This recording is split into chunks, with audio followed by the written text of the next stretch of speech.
Brooklyn ಜೈಲಿನಲ್ಲಿ ಮಡೂರೋ ಭಾರತಕ್ಕೆ ಆತಂಕ, ವೆನಿಜುವೆಲಾವನ್ನ ನಾವೇ ನಡೆಸುತ್ತೇವೆ ಎಂದ ಟ್ರಂಪ್. ವೆನಿಜುವೆಲಾದ ರಾಜಧಾನಿ ಕ್ಯಾರಕಾಸ್ನಲ್ಲಿ ನಡೆದ ವೈಮಾನಿಕ ದಾಳಿಯ ಸದ್ದು ಅಡಗುವ ಮುನ್ನವೇ ಜಾಗತಿಕ ರಾಜಕೀಯದ ಕೇಂದ್ರ ಬಿಂದು ಈಗ ನ್ಯೂಯಾರ್ಕ್ನ ಜೈಲಿಗೆ ವರ್ಗಾವಣೆಯಾಗಿದೆ.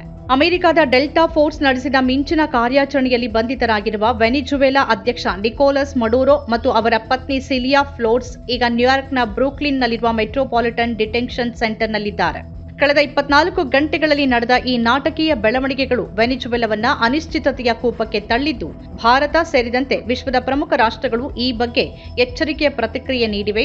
ಈ ಕುರಿತು ತಾಜಾ ಅಪ್ಡೇಟ್ ಇಲ್ಲಿದೆ. ಸಾರ್ವಭೌಮ ರಾಷ್ಟ್ರವೊಂದರ ಮುಖ್ಯಸ್ಥರನ್ನೇ ಬಲವಂತವಾಗಿ ಪದಚ್ಯುತಗೊಳಿಸಿ ಬಂಧಿಸಿರುವ ಅಮೆರಿಕದ ಕ್ರಮಕ್ಕೆ ಭಾರತ ಬಹಳ ಎಚ್ಚರಿಕೆಯ ಪ್ರತಿಕ್ರಿಯೆ ನೀಡಿದೆ. ಭಾನುವಾರ ಹೇಳಿಕೆ ಬಿಡುಗಡೆ ಮಾಡಿರುವ ಭಾರತದ ವಿದೇಶಾಂಗ ಸಚಿವಾಲಯ ವೆನಿಜುವೆಲಾದಲ್ಲಿ ನಡೆಯುತ್ತಿರುವ ಬೆಳವಣಿಗೆಗಳು ತೀವ್ರ ಕಳವಳ ಉಂಟು ಮಾಡಿವೆ ಅಂತ ಹೇಳಿದೆ. ವಿದೇಶಾಂಗ ಸಚಿವಾಲಯದ ವಕ್ತಾರ ರಣಧೀರ್ ಜೈಸ್ವಾಲ್ ಅವರು ಅಮೆರಿಕದ ಕ್ರಮವನ್ನ ನೇರವಾಗಿ ಖಂಡಿಸದೇ ಇದ್ರು ಸಮಸ್ಯೆಗಳನ್ನ ಮಾತುಕತೆಯ ಮೂಲಕ ಬಗೆಹರಿಸಿಕೊಳ್ಳುವಂತೆ ಕರೆ ನೀಡಿದ್ದಾರೆ.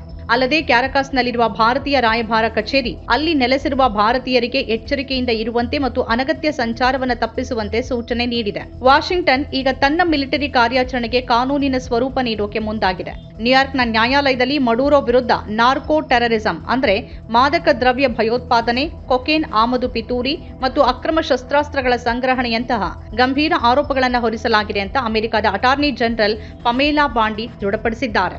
ಮಡೂರೋ ಅವರನ್ನ ರಾಜಕೀಯ ನಾಯಕನ ಬದಲಾಗಿ ಅಪರಾಧಿ ಅಂತ ಬಿಂಬಿಸುವ ಮೂಲಕ ಅಂತಾರಾಷ್ಟ್ರೀಯ ಕಾನೂನಿನ ಅಡಿಯಲ್ಲಿ ಅವರಿಗೆ ಸಿಗಬಹುದಾದ ರಕ್ಷಣೆಗಳನ್ನು ತಪ್ಪಿಸೋದು ಅಮೆರಿಕದ ತಂತ್ರವಾಗಿದೆ.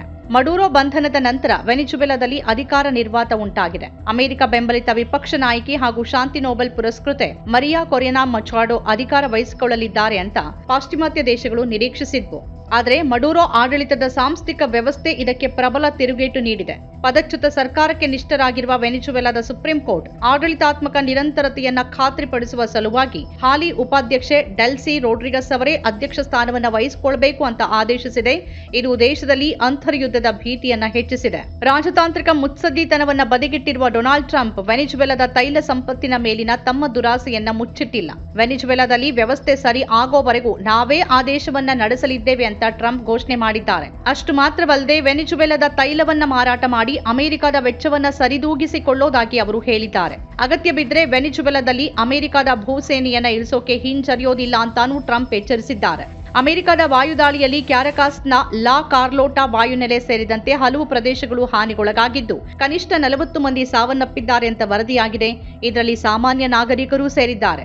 ಈ ಮಧ್ಯೆ ಟೆಸ್ಲಾ ಮುಖ್ಯಸ್ಥ ಎಲಾನ್ ಮಸ್ಕ್ ಒಡೆತನದ ಸ್ಟಾರ್ಲಿಂಕ್ ಫೆಬ್ರವರಿಯವರೆಗೆ ವೆನಿಜುವೆಲಾದ ಜನರಿಗೆ ಉಚಿತ ಇಂಟರ್ನೆಟ್ ಸೇವೆ ನೀಡುವುದಾಗಿ ಘೋಷಣೆ ಮಾಡಿದೆ. ಒಂದು ಕಡೆ ಅಮೆರಿಕದ ಮಹತ್ವಾಕಾಂಕ್ಷೆ, ಇನ್ನೊಂದು ಕಡೆ ವೆನಿಜುವೆಲಾದ ಆಂತರಿಕ ಒಡಕುಗಳ ನಡುವೆ ಅಲ್ಲಿನ ಜನಸಾಮಾನ್ಯರು ಕಂಗಾಲಾಗಿದ್ದಾರೆ. ಮಡೂರೋ ಜೈಲು ಸೇರಿದ ನಂತರವೂ ಅಲ್ಲಿ ಶಾಂತಿ ಮರೀಚಿಕೆಯಾಗಿಯೇ ಉಳಿದಿದೆ.